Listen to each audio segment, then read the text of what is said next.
Hello everyone, welcome to 2D Reviewers. My name is Dave. And I'm Dirk. And today we are going to look at Parallel Jim Culver for Arkham Horror, the living card game. Jim came originally in the Dunwich Legacy, and they're continuing the Parallel Investigator series that they started with the core set. Now we've got one for Dunwich Legacy. So, you want to start the first paragraph there, Dirk? One of the earliest investigators in Arkham Horror, the card game, returns with a similar emphasis on token manipulation and play. The cursed musician, however, has gained deeper insight into the mysteries of the mythos. By revealing a curse or skull token, Jim Culver can replenish a charge on one of his spell or ritual assets. With enough support for curse or token manipulation built into his deck, Jim can keep spells like Shriveling, or forbidden relics such as Grotesque Statue topped off. This power comes at a price, however. Flooding the Chaos Bag with curse tokens carries its own inherent risk. Not really. Come on, guys. Curse tokens, really? Yeah, come on. What's to lose? And if Jim doesn't arm himself with cards such as Armageddon or Dark Ritual, he may find the powers of the Beyond are too great to control. Okay, so while Jim's new deck building options remove greater access to Mystic cards, he can now only include Mystic cards 0 to 3. He gains expanded access to spell and cursed cards. With access to a full suite of cursed cards across many different classes, this version of Jim Culver knows how to harness the forces of the other side to even greater effect. All of this also complemented by Jim's new advanced signature cards. The Advanced Jim's Trumpet offers a powerful healing effect to each investigator and ally asset at his location or a connecting location. With the Advanced Final Rhapsody, can't even say that word, provides even greater threat to Jim's health and sanity when drawn. We're going to finish reading the article, then we'll look at the cards. Okay, so the Beyond. Investigators who choose to take the back of Parallel Jim also gain newfound access to a host of ghostly apparitions. With the new double-sided The Beyond permanent, Jim Culver can build a deck of 10 different ghostly allies. At the start of each turn... he gets to play with an ally deck. All right. So at the start of each turn, a new spectral companion emerges from Jim's spirit deck to aid the musician in his investigations. When 4 or more spirits have emerged, Jim must flip the Beyond and resolve its forced effect, which may bring more spirits out or send them, and hopefully not Jim, into the afterlife. These spirits can aid Jim greatly with their unique abilities, but look out for Vengeful Shade lurking in the spirit deck. It can quickly drive Jim to the brink of madness. Okay, so it sounds like that's going to be his signature weakness then. Probably, yes. Okay. Ghost hunting. The Beyond and the Spirit deck are an essential part of Jim's parallel scenario laid to rest. Called to Hangman's Hill on the word of medium Jean Devereaux, Jim Culver must lay the weary souls of the lost to rest as he searches for his father's spirit. During his search, Jim must follow Jean Devereaux to sites of spiritual disturbance and draw heretics out of the Beyond to fulfill their last requests. Players will need to own a copy of both the core set and the Circle Unbound campaign expansion to use the Wages of Sin and other encounter sets. Unlike in Wages of Sin, however, the true enemy is not the spectral watcher, but the ravenous spirits who lie in wait to thwart Jim and Jean's endeavors. How many spirits will you lay to rest? Only time will tell. With a challenging new parallel scenario and a suite of new deck building options, we hope you can check out the new Parallel Jim Culver and his accompanying rule insert today.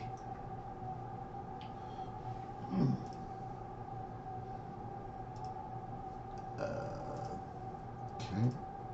There we go. Well, that's the spirit. Yeah. All right. So hopefully that's big enough on the screen. All right. So Jim Culver, he's a 4/3/3/2 performer. Cursed. Yeah. Okay. So reaction. After you reveal one or more skull or curse tokens during a skill test you are performing, replenish one charge on an asset you control. Elder Sign, effect +2. You may treat this token as if it were a skull or curse token instead. And he's got 7 health and 8 sanity. Okay. I guess we don't get to see his deck building option card, apparently. Shriveling, that's... So if you want the deck building option, let's see there. Oh, they're showing some old cards. Wow, what you pulled up and what I pulled up are different. There's Jim's Trumpet. So Jim's Trumpet is a 2-cost asset. It's got 2 mental and 2 wild on it. Let's see. So as a reaction, when a skull or curse token is revealed during a skill test you're performing, exhaust Jim's Trumpet, heal 1 horror from each investigator and ally asset at your location or a connecting location. So he's got some sounds that soothe the soul, it sounds like. Okay. That's what you call smooth jazz right there. Yep. His signature weakness is Final Rhapsody, Advance, Revelation. Reveal 5 Chaos tokens from the Chaos bag. For each non-Elder Sign and non-Blessed symbol token revealed, take 1 damage and 1 horror. Ouch! Okay, that hurts. All right, here's his back of his card. So it's just in a strange order. Okay, so, let's see. So it looks like he has a deck size of 30. His options are Mystic cards level 0 to 3, like it said earlier. Spell and curse cards up to level 4. Neutral cards up to level 5. And 5 other survivor cards level 0. So again, they're taking away the Dunwich 5, but they're giving you more access to 1 specific class. And then, let's see... And he has the Spirit deck size of 10. And the options for the Spirit deck is 9 different ally assets from any class level 0 to 2, plus the Vengeful Shade. You shuffle the Spirit deck separately from your deck and place it next to the Beyond asset face down. The deck may be upgraded separately using your unspent experience. So you can spend experience to upgrade the allies in that deck. So it's kind of like the Hunch deck. Yeah. Yeah. It feels very much like it, actually, but it doesn't say... Now, I guess we'll have to look at the Beyond. Okay, there we go. Here's the Beyond. Jim Culver's deck permanent. Each attached spirit loses all printed traits and gains the Geist trait. When damage horror would be placed on an attached spirit, it may be placed on Jim Culver. No, instead. it must be. Oh, it must be. Okay. When your turn begins, attach the top card of the spirit deck to the Beyond as a spirit. If 4 or more spirits are attached, flip this card and resolve its text. Okay, so let's see. Wait a minute. So, okay. So, on the Beyond, as forced, 1 at a time, choose each non-weakness spirit attached to the Beyond and reveal a random token from the Chaos bag. If it is an Elder Sign token, you may either heal 1 horror or attach the top card of the spirit deck to the Beyond as a spirit. Do not reveal tokens for that spirit after resolving this effect. If it is the auto-fail token, discard the spirit, take 1 direct damage and horror, or horror. If it's a skull token, discard the spirit and heal a horror. And if it is the cultist, the elder thingy, the tablet, or a curse token, you must either discard the spirit or take a direct damage. Any other token, you just simply discard the spirit, and then you flip this card back over to the asset side. Okay. Then we got Vengeful Shade, which is enemy. 5 attack, 2 hit points, 5 agility. Hunter, Prey, Jim Culver only. You may fight or evade this enemy while it is attached to the Beyond, as if it was engaged with you. If you succeed, discard it. If you fail, spawn it engaged with you. Forced. When you attach a spirit to the Beyond via its forced effect, Vengeful Shade attacks you, even if it is not at your location. And it hits for 2 mental. 2 sanity. Oh yeah, and it's got 5 fight and 5 evade too, so it's not an easy one to fight. It is not. Okay, so laid to rest. Let's see. Oh, Gene. Oh no, you're looking. Oh, so you got different cards than I do. So yeah, it's a different order. Okay, so we've got Jean Devereaux. He's seeking closure. So he's a humanoid sorcerer. He's an elite enemy. He has fight 3, evade 3, and his health is 3 per player. He's aloof with patrol to the nearest location with a ravenous spirit enemy beneath it, and he cannot be engaged. Oh, that is interesting. Okay. So as an action, you can draw a face-down card beneath Jean Devereaux's location and choose a heretic attached to the Beyond. As a parlay action is Jim Culver draws the chosen heretic, flips it, and resolves its text. Forced, when Jean Devereaux would be defeated, instead heal all damage from him and flip him. Okay. Oh, and he becomes possessed. Yep, and we have, his flip side is Ravenous Spirit. Nope, that is not his flip side. Okay, well. That's his flip side. Okay, well, you can read that. I don't have that on his flip side, in the article. So. His flip side is a humanoid sorcerer elite, fight of 4, evasion of 2. So he gets a little harder to fight, but his evasion goes down. He is still 3 per player for health. As an action, as a parlay action, you can test willpower 3. This test gets +1 difficulty for each copy of unfinished business in the victory display. If you succeed, heal all damage from Jean Devereaux and flip him. He is no longer engaged. Forced. If he is defeated, advance the act. All right. And his attack deals... his attack on the first side was 1 health, 1 damage. On this side, it's 1 damage and 1 mental. Okay. Then we have a Ravenous Spirit, 4/4/4, Monster, Geist, Spectral, Elite, Aloof, Patrol, Jean Devereaux's location, Retaliate. Ravenous Spirit gets +2 per investigator health.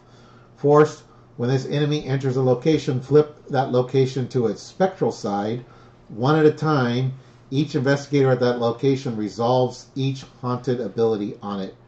And it is a victory point, at least. And it's 1 physical, 1 sanity. And it looks like there are 4 of those in this deck. Yeah, I'm not sure what you're looking at. I'm looking at the article, which doesn't show all the cards, but...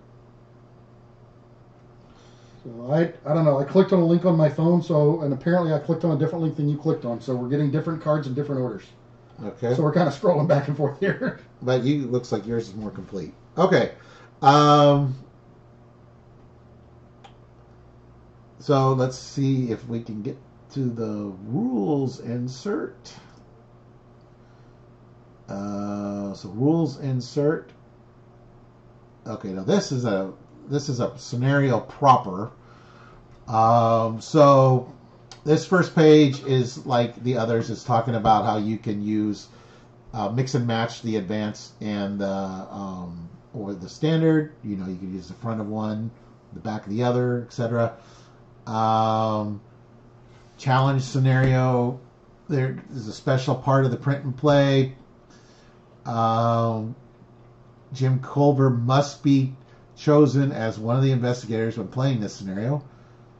Regardless of which version Jim Culver is being played, the Jim Culver must build a separate spirit deck. So even if you're using standard Jim,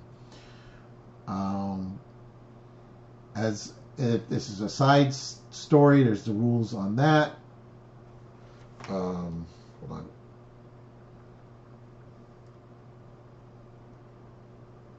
Sorry, folks. It's a little hard to read. I'm trying to bring it up, but apparently I'm having some trouble here. I apologize. Okay.